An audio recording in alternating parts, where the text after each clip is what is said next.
Hey there, welcome to the episode 6 of Polity Series. आज हम बात करने वाले हैं इंडिया के उस सुप्रीम फैक्ट की जिससे ऊपर कोई भी नहीं आता. So do you remember the 1973 Keshavananda Bharati case? और इस टॉपिक के लिए हमने स्पेशली एक वीडियो बनाई हुई है. So basically उस टाइम हमने एक क्वेश्चन पुट अप किया था and that was who is supreme, the constitution or the parliament? उस टाइम वो आंसर तो हमें मिल गया था, it is always the constitution. लेकिन कैसे, उसकी वजह हम जानेंगे इस वीडियो में. Let's go. ये कुछ क्वेश्चंस हैं आपके सामने, जैसे कि who will make decision, who will make laws, what powers will the government have, what rights will citizens have and what happens if the government misuses power. ये सारे ही क्वेश्चंस के आंसर देने से पहले आप एक बात जान लीजिए, that the constitution of India is the supreme rule book of India and it is the basic law that tells the country how it will be governed. और इस वीडियो के एंड तक हमें ये सारे क्वेश्चंस के आंसर्स भी मिल जाने हैं. So be with me, be consistent. Okay. The history of constitution. 1946 में हमारा देश आजाद होने के एक साल पहले एक कॉन्स्टिट्यूएंट असेंबली फॉर्म हुई और इस कॉन्स्टिट्यूएंट असेंबली के बहुत सारे मेंबर्स थे और एक हेड भी, जो हम आगे जानेंगे. 9th of December 1946, the first meeting of Constituent Assembly held. Remember this date, this date is important. Then 13th of December, objectives resolution पास किए गए जो कि जवाहरलाल नेहरू जी ने किए. Then 22nd of January, objective resolutions adopted. Remember, Jawaharlal Nehru ji ने 13th of December को objective resolution suggest किए, but 22nd of January को वही ऑब्जेक्टिव रेजोल्यूशन अडॉप्ट कर लिए गए. देन 29th of August, जो कि कुछ ही दिन बाद में है, आप इसे याद रखिएगा, हमारी ड्राफ्टिंग कमिटी फॉर्म हुई. और ये ड्राफ्टिंग कमिटी किसने फॉर्म की हुई थी? It was doctor B.R. Ambedkar. He was the head of this drafting committee. Then on 26th of November, our constitution adopted, and finally on 26th of January 1950 it came into force. Remember, 26th of November is the date of adoption. Meanwhile, 26th of January is the date of enactment. This is extremely important for your examination क्योंकि आपको ये difference पता होना चाहिए in between adoption and enactment. Moving on. Who made the constitution? So Constituent Assembly initially, इसके जो members थे वो directly elected नहीं थे, not directly elected by the people, और ये mainly elected थे indirectly by the provincial legislative assemblies. इसकी originally strength 389 members थी, जो कि partition के बाद after 1947 299 members पर रह गई. Out of these 299 members, we have 70 princely states and rest of the 229 provinces. आप इसे normally princely states से याद रखिए 70, बाद में आप 299 minus 70 करेंगे, आपको 229 provinces मिलने हैं. और first meeting 9th of December 1946 we have already discussed. The next we have Dr. Rajendra Prasad. He was not only the first president of Republic of India, but he was also the first president of our Constituent Assembly. Remember, 3rd of December 1884. Nationality Indian, religion Hinduism, spouse Rajvanshi Devi, and he belonged to Indian National Congress. आपके exam के लिए आपको सिर्फ इतना जानना है उनकी nationality, 1884, and he belonged to which party. लेकिन क्या आप जानते हैं डॉक्टर राजेंद्र प्रसाद से पहले जब सिर्फ एक ड्राफ्ट आया था कॉन्स्टिट्यूएंट असेंबली का, उस टाइम उस कॉन्स्टिट्यूएंट असेंबली के प्रेसिडेंट कौन थे? क्या वो राजेंद्र प्रसाद ही थे? He was Dr. Sachidananda Sinha. 9th of December 1946 जब पहला ड्राफ्ट आया तो 205 मेंबर्स थे कॉन्स्टिट्यूएंट असेंबली के और उसके चेयरमैन थे डॉक्टर सचिदानंदा सिन्हा. इनके बारे में जानने से पहले हम कुछ बातें डॉक्टर राजेंद्र प्रसाद के बारे में भी जान लेते हैं. Okay, he was the first president of Republic of India. Remember the Republic of India 1950. हमारा देश रिपब्लिक हो चुका था. Why? Because our constitution was there. Enactment of our constitution. उन्हें 2 बारी फ्रीडम स्ट्रगल करने के लिए जेल हुई थी इन 1931 एंड 1942. उसके बाद 1962 में इनको भारत रत्न मिला. इंपॉर्टेंट.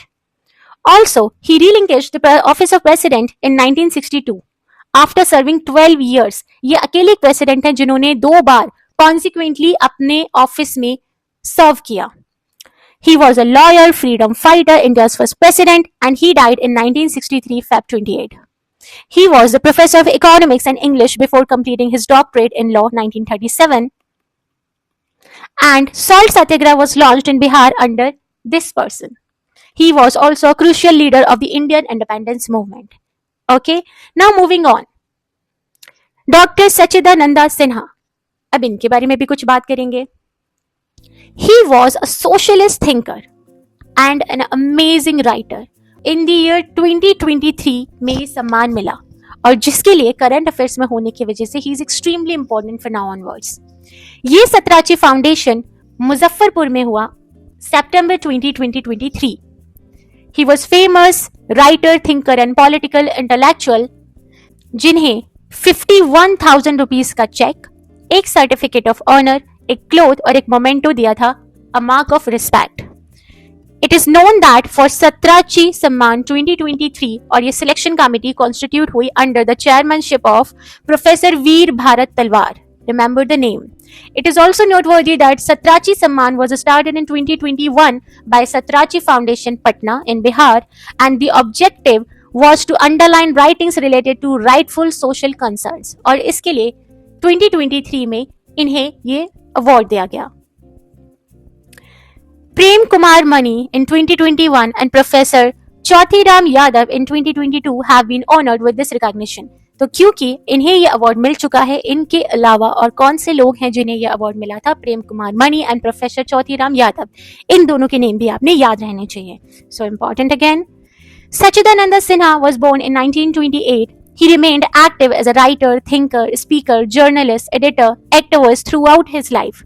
उनकी जो sources थी within the socialist ideology, he expressed his belief in taking a critical view towards socialist politics and its leaders. कुछ उनकी बुक्स जो आपको पता होना चाहिए, क्योंकि हमें पता है मैच द फॉलोइंग में बुक्स एंड उनके ऑथर्स का नेम आ रहा है.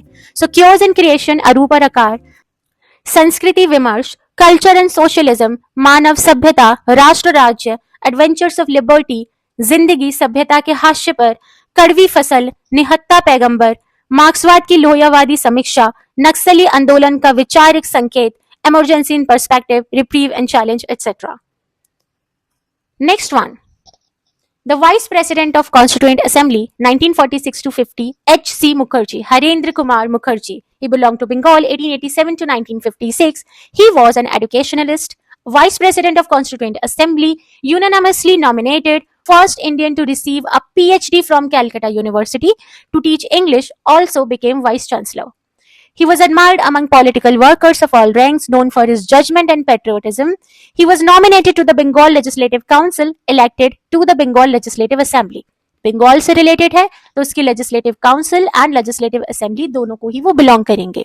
He also served as the Governor of West Bengal after India became Republic 1951 to 56, and he died in office. So sometimes they can ask you a question, name the person who died in office. तो आपने पता होना चाहिए it was the Vice President of Constituent Assembly, H.C. Mukherjee, who died in office while serving for the nation. After partition, he also advocated against communal reservation of seats in the legislative bodies and for assimilating Christians into mainstream. So note down this communal reservation. Communal means belong to a certain group of people. Now moving on. Who among the following was not a member of drafting committee? Drafting committee की अभी हम बात कर चुके हैं. By Dr. B.R. Ambedkar. इनमें से कौन वो पर्सन है जो मेंबर नहीं था ड्राफ्टिंग कमेटी का?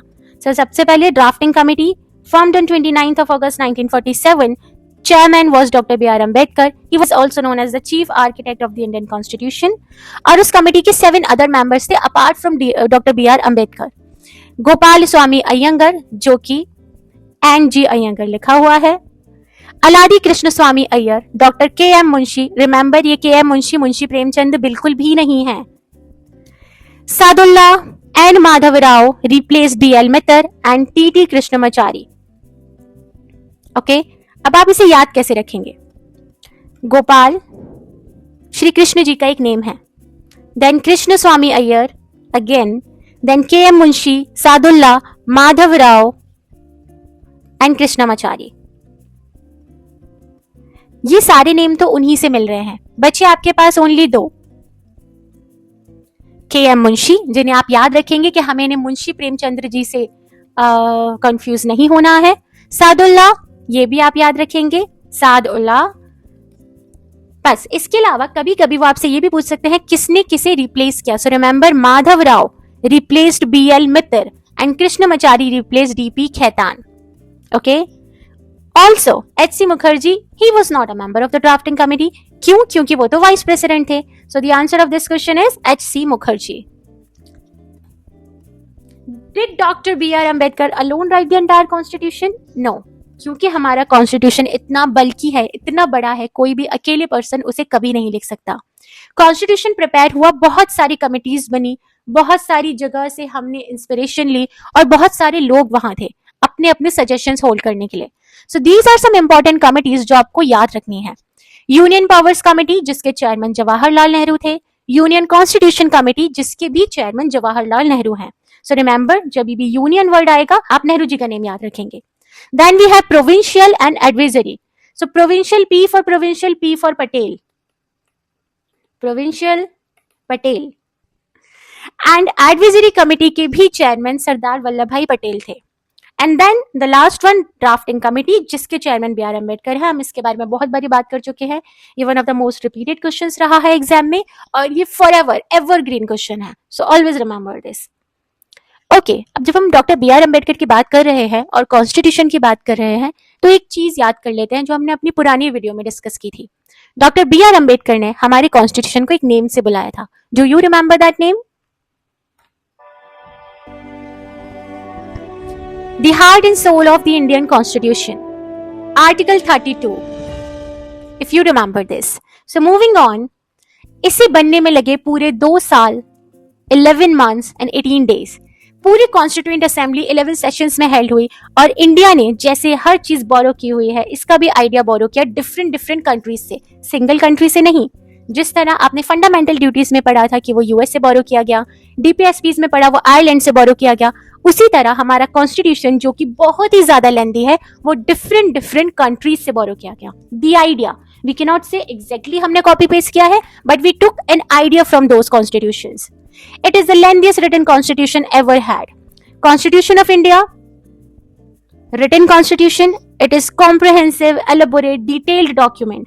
Originally 1949 में इसके पास एक preamble, जिसके बारे में हम अपनी preamble वीडियो में बात कर चुके हैं। 395 articles divided into 22 parts and 8 schedule. लेकिन अगर आप प्रेजेंट में बात करेंगे जो कि एक्सट्रीमली इंपॉर्टेंट है क्योंकि वो आपसे ओरिजिनल डॉक्यूमेंट वर्सेस प्रेजेंट पूछते हैं। So remember, the constitution was hand written by Prem Behari Narain Raizada, important, and every single page को इल्यूमिनेट एंड डेकोरेट किया गया था Shanti Niketan led by Nandalal Bose. Remember the names of these prominent personalities. And the final draft of the Constitution was introduced in the Constituent Assembly on 4th of November 1948. इसके बारे में भी हम बात कर चुके हैं। Now, when we significantly discriminate in between the original one to the present one, now we have 448 articles, 25 parts and 12 schedules. इसके साथ साथ 1934 में एक पर्सन थे M.N. Roy. He was the very first person to formally propose the idea of Constituent Assembly for India. M.N. Roy, who was a pioneer of communist movement and a proponent of so-called radical democratism, envisioned this assembly as means of Indian people to draft their own constitution by representatives instead of having it foisted on them by British colonial authority. जिस time British colonialism चल रहा था, हम नहीं चाहते थे कि उन्हीं के सारे रूल्स एंड रेगुलेशंस हम कॉपी करें। हम चाहते थे कि हमारा जो कॉन्स्टिट्यूशन बने वो एक एग्जाम्पल सेट करे इंस्पिरेशन का, जो हमने अलग अलग कंट्रीज से बोरो किया है। So this is the synthesis of parliamentary sovereignty and judicial supremacy. Pay attention now. The doctrine of sovereignty of parliament, जो कि ब्रिटिश पार्लियामेंट से एसोसिएटेड है, लेकिन इसके judicial supremacy American supreme court से एसोसिएटेड है। सो रिमेंबर, अगर आज भी हम बात करते हैं, so we focus upon 2 accent, British and American.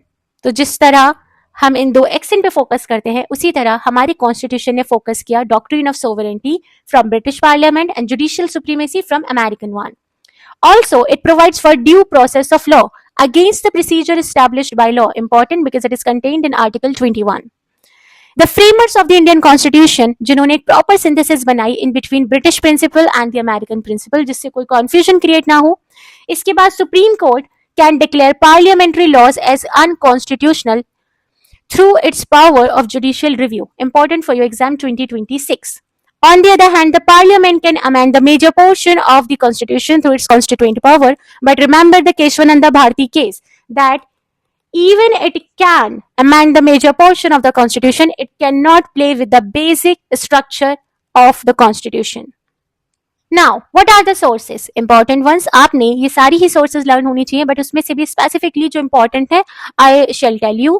Okay, government of India act, ये पूरा याद कर लीजिए, क्योंकि कभी कभी जब हम इसको क्रिटिसाइज करते हैं तो लोग बोलते हैं government of India act 1935 he copy paste कर दिया गया है, but actually it was not. वो 100% कॉपी पेस्टेड नहीं है, लेकिन हाँ, मेजोरिटी ऑफ पोर्शन वहां से लिया गया है. लेकिन it is a good thing, अगर कोई चीज अच्छी है तो हम उसे अडॉप्ट कर सकते हैं. So federal scheme, governors office, judiciary, public service commission, most important क्योंकि आप एग्जाम देने जा रहे हैं इसका, emergency powers, administrative provision. Then British constitution, American constitution, इसमें rule of law, parliamentary form of government, remember single citizenship, prerogative writs, bicameral legislature. So single citizenship and bicameral बहुत बारी पूछा गया है. अमेरिकन में फंडामेंटल राइट्स यूएस से लिए गए हैं, remember. Independence of judiciary, judicial review, impeachment of president, कैसे प्रेसिडेंट को हटाया जा सकता है, removal of supreme court, high court जजेस and office of the vice president. तो जब भी रिमूवल और इम्पीचमेंट की बात आएगी, remember it is American. Irish, DPSPs, mode of election to the president and nomination of members of Rajya Sabha. Canadian, residuary powers, जो हमेशा पूछा जाता है, एडविजरी, appointment of governors of a state by the center, remember this line. Australian concurrent list, we have a state, we have union and we have concurrent. So remember, concurrent list was adopted from Australian constitution. Then freedom of trade, commerce, intercourse, joint sitting of two houses of parliament, Lok Sabha and Rajya Sabha. Then constitution of Weimar Republic, Germany, extremely important. Suspend fundamental rights in case of emergency. Now let me know in the comment section below, कौन से fundamental rights हैं जो emergency के time भी suspend नहीं किए जाते. Soviet constitution, USSR now Russia, fundamental duties, जो अभी प्रीवियस वीडियो में ऑलरेडी पढ़ चुके हैं. If you have not seen those videos, please go and check out these videos. French constitution, republic and ideals of liberty, equality, fraternity in the preamble. South African procedure for amendment of constitution and Japanese procedure established by law. ये सारे ही आप 2-3 बारी पढ़ेंगे, आपने याद हो जाने हैं, लेकिन उसमें से भी जो मैंने अंडरलाइन किए हैं, स्टार लगाए हैं, ये आपने 100% लर्न करने हैं, क्योंकि ये आपके 2026 एग्जाम में आने वाले हैं. Remember this. The next one we have the nature of the constitution. Is it federal और unitary? So we can say it has both. How?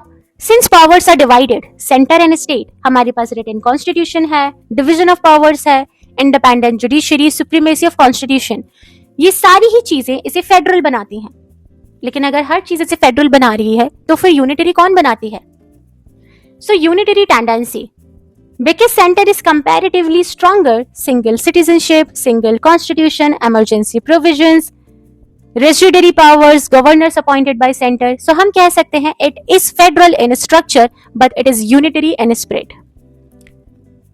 Then it is partly rigid and partly flexible, क्योंकि कुछ को जरूरत होती है special majority of parliament की और कुछ को जरूरत होती है special majority plus ratification by at least half of the state legislature.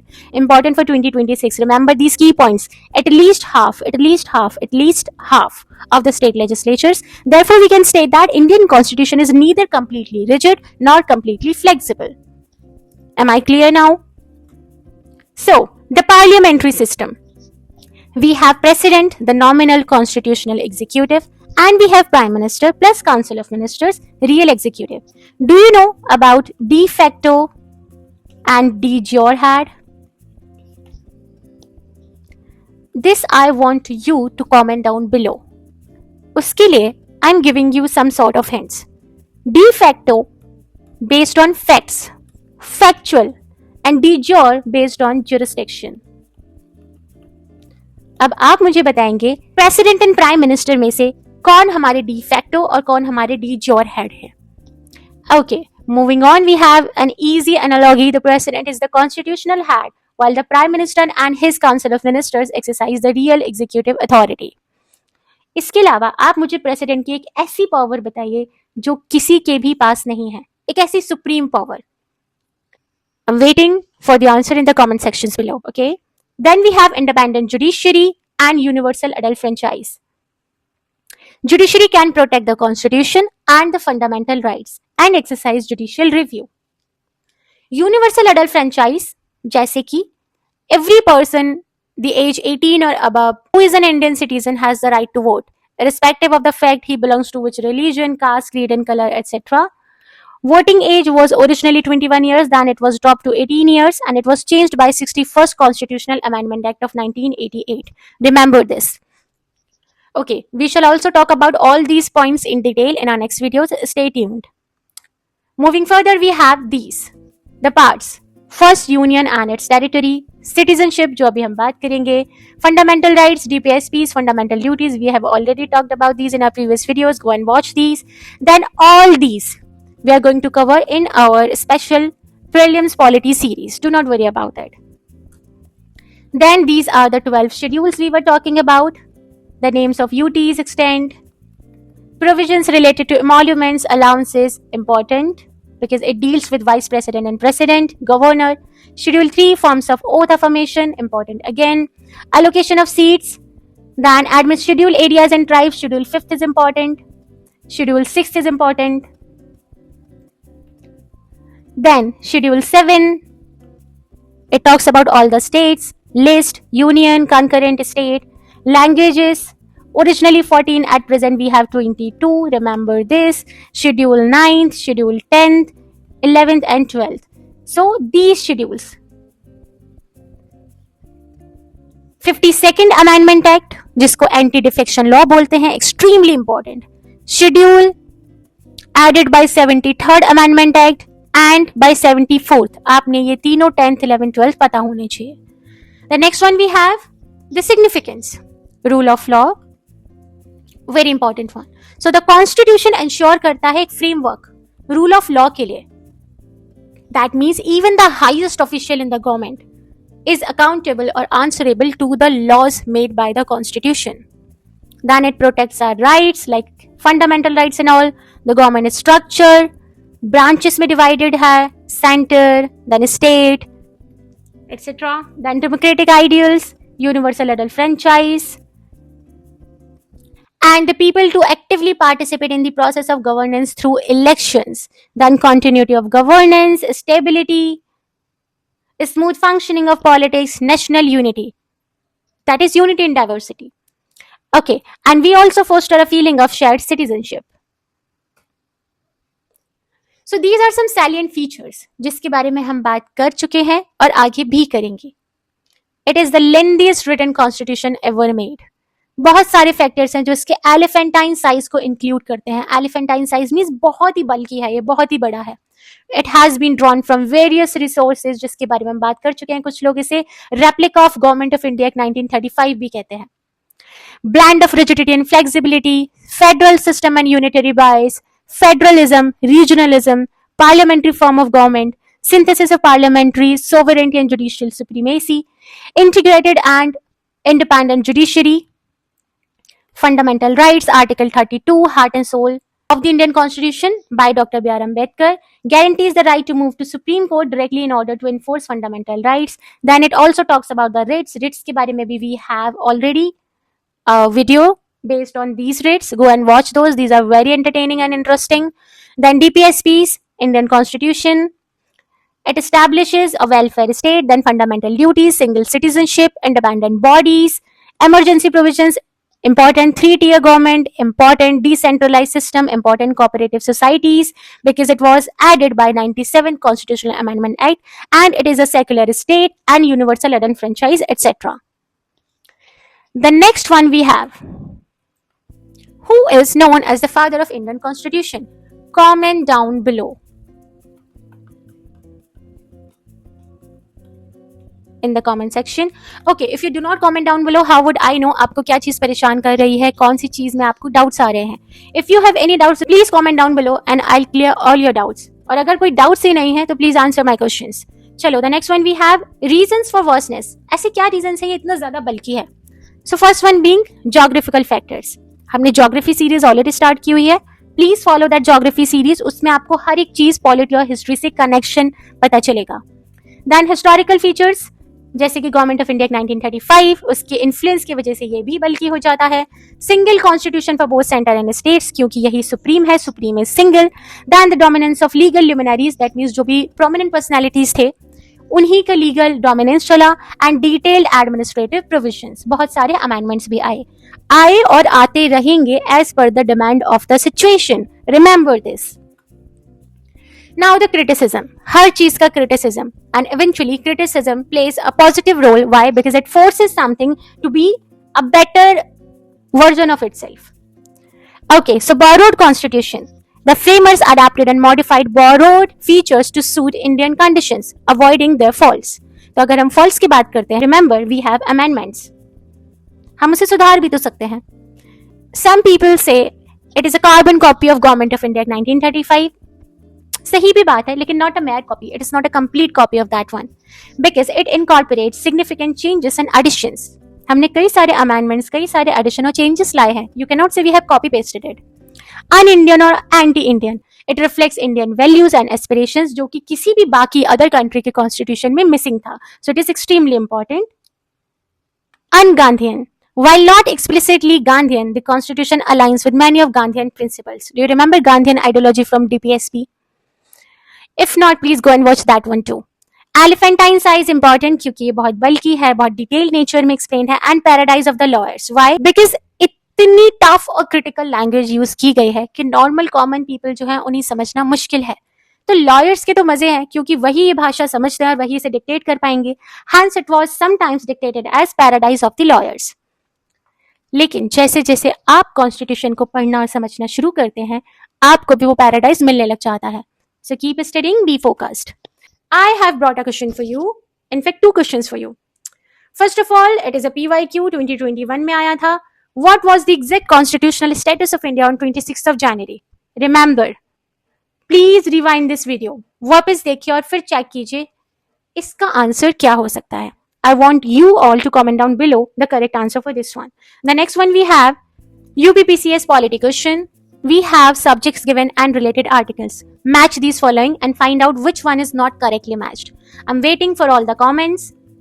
I hope you all are studying well and you have watched that strict strategy video. जिसमें आपने ये last 3 months की perfect strategy plan मिल जाएगा और आपको क्या चीज basically अभी पढ़नी है, क्या skip करना है. Everything is there in just one video. So go analyze, make a strategy and grab your position. Thank you so much. Take care.